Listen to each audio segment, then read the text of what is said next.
क्या कुछ कह रहे सुनवाएंगे। इलेक्ट्रॉनिक्स मैन्युफैक्चरिंग के शिलान्यास कार्यक्रम में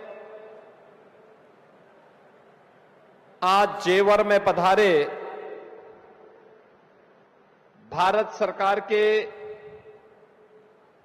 अत्यंत कर्मठ और लोकप्रिय मंत्री,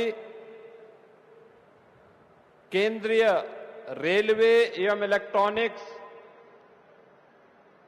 और सूचना प्रौद्योगिकी के मंत्री माननीय अश्विनी वैष्णव जी,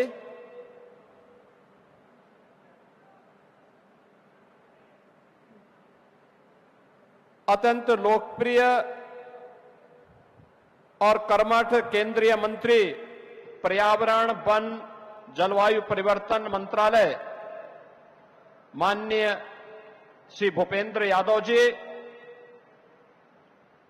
उत्तर प्रदेश सरकार में मंत्रिमंडल के मेरे सहयोगी औद्योगिक विकास के मंत्री श्री नंदगोपाल गुप्ता नंदी जी, प्रभारी मंत्री गौतम बुद्ध नगर श्री ब्रजेश सिंह जी, माननीय सांसद डॉक्टर महेश शर्मा जी, माननीय सांसद श्री सुरेंद्र नागर जी, भारतीय जनता पार्टी के नवनियुक्त क्षेत्रीय अध्यक्ष श्री नवाब सिंह नागर जी, लोकप्रिय विधायक जेवर श्री धीरेन्द्र सिंह जी, माननीय विधायक दादरी श्री तेजपाल नागर जी, भारतीय जनता पार्टी के नगर के अध्यक्ष श्री महेश चौहान जी,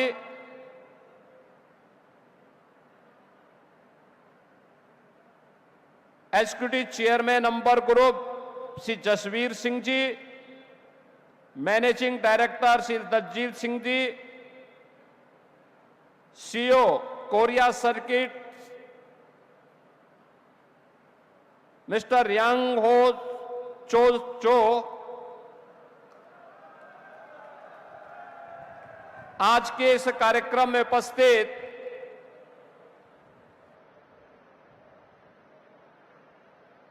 भारतीय जनता पार्टी के सभी पदाधिकारीगण, यमुना अथॉरिटी से जुड़े हुए हमारे सभी अधिकारीगण, अंबर ग्रुप से जुड़े हुए उनके सभी सहयोगीगण और उपस्थित बहन और भाइयों, मैं सबसे पहले आदरणीय प्रधानमंत्री मोदी जी के प्रति आभार व्यक्त करता हूं और इस अवसर पर भारत को इलेक्ट्रॉनिक मैन्युफैक्चरिंग के नए हब के रूप में स्थापित करने के आदरणीय प्रधानमंत्री जी के विजन को प्रभावी ढंग से जमीनी धरातल पर उतारने के लिए जो एक अभिनव और आक्रामक प्रयास माननीय श्री अश्विनी वैष्णव जी के नेतृत्व में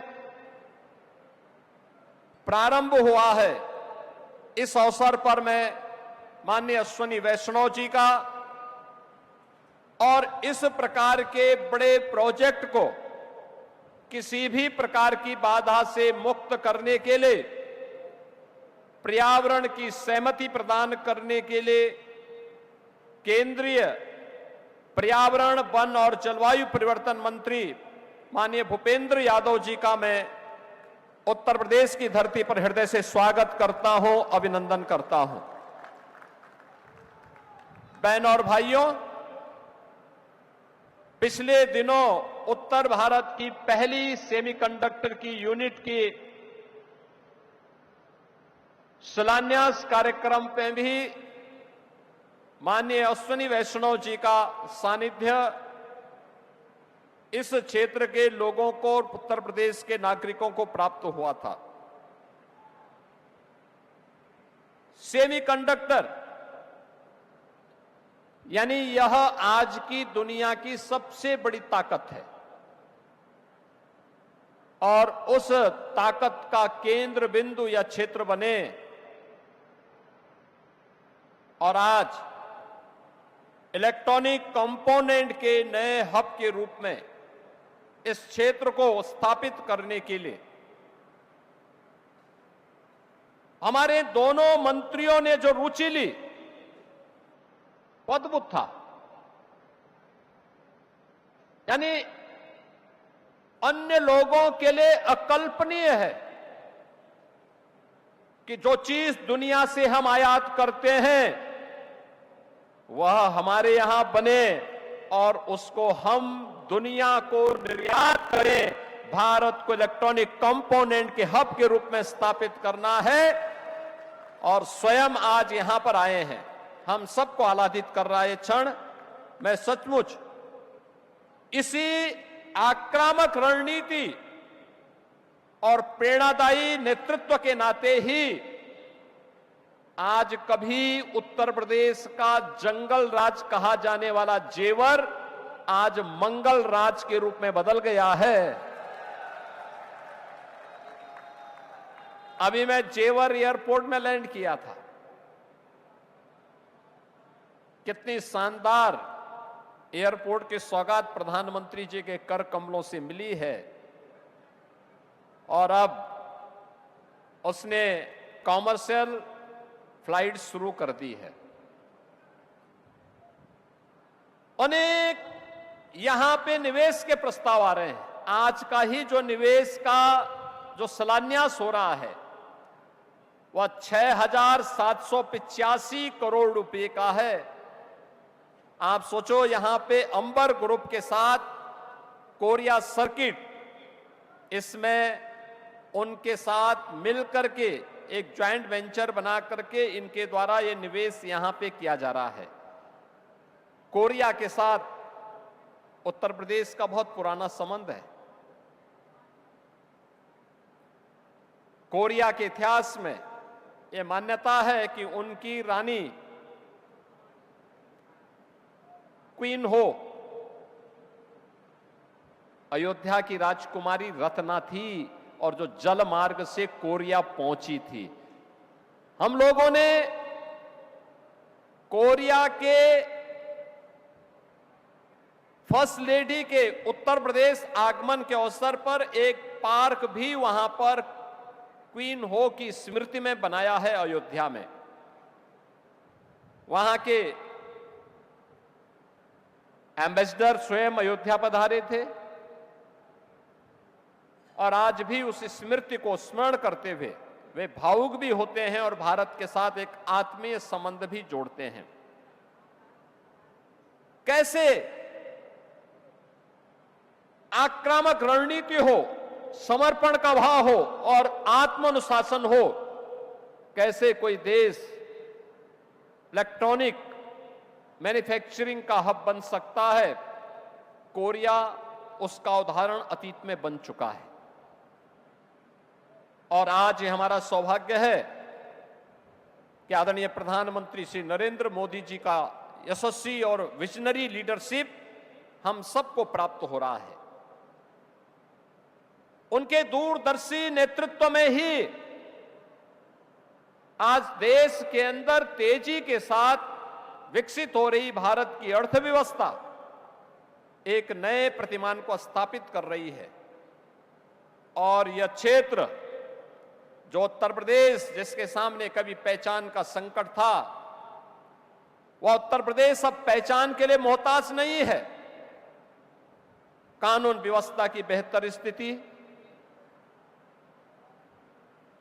सेक्टोरल पॉलिसी 36 सेक्टोरल पॉलिसीज के साथ उत्तर प्रदेश आज 75,000 एकड़ के व्यापक लैंड बैंक के साथ देश और दुनिया के निवेशकों को अपने यहां आमंत्रित कर रही है। हर सेक्टर की एक पॉलिसी है। हर निवेशक उस पॉलिसी के दायरे में आकर के निवेश कर सकता है। सरकार उन्हें समय पर उनका इंसेंटिव भी देती है, सिंगल विंडो का प्लेटफॉर्म भी उपलब्ध करवाती है। कोई मानवीय हस्तक्षेप के बगैर कोई भी निवेशक आकर के अपना निवेश करके विकास की गति को कई गुना आगे बढ़ाने में अपना योगदान दे सकता है। परिणाम है हमारे यहां के नौजवानों को रोजगार भी मिल रहा है। 6,745 करोड़ रुपए का यह निवेश यहां पे नए एम्प्लॉयमेंट को जनरेट करेगा, तमाम अन्य एंकर यूनिट को यहां पे स्थापित करने में योगदान देगा। और उत्तर प्रदेश तो पहले ही एमएसएमई का है, 96 लाख एमएसएमई यूनिट हमारे पास है, जिसे हमने आदरणीय प्रधानमंत्री जी की प्रेरणा से वन डिस्ट्रिक्ट वन प्रोडक्ट के रूप में देश और दुनिया के सामने प्रस्तुत किया है। बहनों और भाइयों, आज प्रधानमंत्री मोदी जी का ही वह विजन है जिसके कारण उत्तर प्रदेश अब मोबाइल मैन्युफैक्चरिंग का हब भी बना है। यानी देश के अंदर जो भी मोबाइल फोन बन रहे हैं उनमें 55% आपके इसी ग्रेटर नोएडा, नोएडा और उत्तर प्रदेश के अंदर बन रहे हैं। और इलेक्ट्रॉनिक कंपोनेंट के भी अब तक जो भी बन रहे हैं उनमें 55 से 60% यहीं पे बन रहे हैं।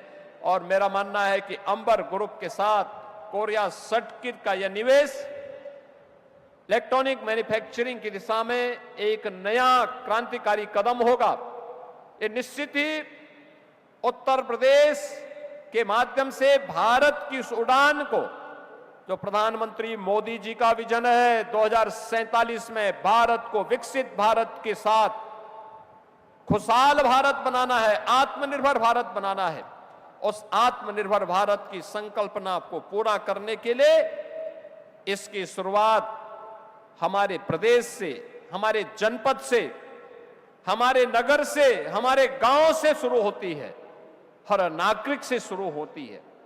और इसीलिए तो प्रधानमंत्री जी ने कहा कि नागरिक कर्तव्य महत्वपूर्ण होता है। उस नागरिक कर्तव्य का दायित्व निर्वहन करते हुए हर व्यक्ति अपने अपने क्षेत्र में काम करे, कोई दिक्कत नहीं, निश्चित ही वह विजन पूरा होगा।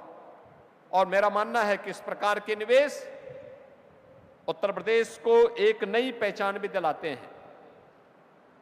इस प्रकार के निवेश यूथ को अधिक से अधिक एम्प्लॉयमेंट भी देते हैं, नए स्टार्टअप को स्थापित होने के लिए प्लेटफॉर्म उपलब्ध करवाते हैं और हमारी निर्यात की शक्ति को भी और मजबूत करते हैं, आत्मनिर्भर भारत की संकल्पना को पूरा करते हैं। उसी संकल्पना के साथ आज हम सब यहां पर आए हैं। मैं इस अवसर पर अंबर ग्रुप को, कोरिया सर्किट को इस निवेश के लिए, उत्तर प्रदेश को चुनने के लिए हृदय से धन्यवाद देता हूं। केंद्रीय मंत्री माननीय अश्विनी वैष्णव जी को हृदय से अभिनंदन करता हूं कि उन्होंने और माननीय भूपेंद्र जी ने पूरी तत्परता के साथ इस निवेश को आगे बढ़ाने में अपना योगदान दिया। और मैं मानता हूं यूपी के से संबंधित जब भी कोई मामले हमारे जाते हैं, हमें कभी टेलीफोन करने की नौबत नहीं आती, तत्काल वहां पे जाने के साथ ही कार्य भी होता है और वहां से हमें सूचना भी मिलती है कि आपके यहाँ ये फाइल आई थी, हम लोगों ने उसको फाइनल करके भेज दिया है, तत्काल आप इस पर आगे बढ़िए। बहनों और भाइयों, ये बहुत कम देखने को मिलता है। जब अपनत्व का भाव हो, देश के प्रति एक जज्बा हो, तब ये चीजें देखने को मिलती हैं। और मैं धन्यवाद दूंगा कि यहां पर हमें यह सहमति, स्वीकृति मिली। मुझे याद है उत्तर प्रदेश का हम एक सब बहुत बड़ा इंडस्ट्रियल सिटी के निर्माण के लिए 56,000 एकड़ का एक हम लोगों ने नया केंद्र बीडा के रूप में विकसित कर रहे हैं। हम कानपुर झांसी के बीच हमने उसके पर्यावरणीय सहमति के लिए जब भारत सरकार के पास भेजा, माननीय भूपेंद्र जी के पास जब गया तो भूपेंद्र यादव जी ने तत्काल सभी कार्यों को एक समय सीमा के अंदर पूरा करते हुए उसकी स्वीकृति भी दी और हमें फोन से अवगत भी कराया कि हमने कर दिया है, आप लोग तेजी के साथ आगे बढ़िए। ये आक्रामकता जब दिखती है तब देश आगे बढ़ता है। और मैं इसके लिए आज यहां पर इस निवेश के लिए माननीय अश्वनी वैष्णव जी का और उत्तर प्रदेश के प्रति अपनी सदास्यता के लिए निरंतर अपना सहयोग करने के लिए माननीय भूपेंद्र यादव जी का हृदय से धन्यवाद करते हुए आप सभी को, अंबर ग्रुप को हृदय से बधाई देता हूं, अपनी शुभकामनाएं देता हूं और विश्वास करता हूं कि एक समय सीमा के अंदर उनका यह कार्य आगे बढ़ते हुए आदरणीय प्रधानमंत्री जी के संकल्पों को पूरा करने में अपना योगदान देगा। आप सबके प्रति मेरी मंगलमय शुभकामनाएं हैं। धन्यवाद। जय हिंद। तो गौतम बुद्ध नगर से मुख्यमंत्री योगी आदित्यनाथ को आप सुन रहे थे। इलेक्ट्रॉनिक्स मैन्युफैक्चरिंग प्लांट का शिलान्यास कार्यक्रम जो है आयोजित किया जा रहा था। मुख्यमंत्री इसमें शिरकत करने पहुंचे थे। साथ ही आपको बता दें, उन्होंने जिक्र किया कि किस तरीके से भारत सरकार लगातार यूपी के प्रस्तावित बजट को मंजूरी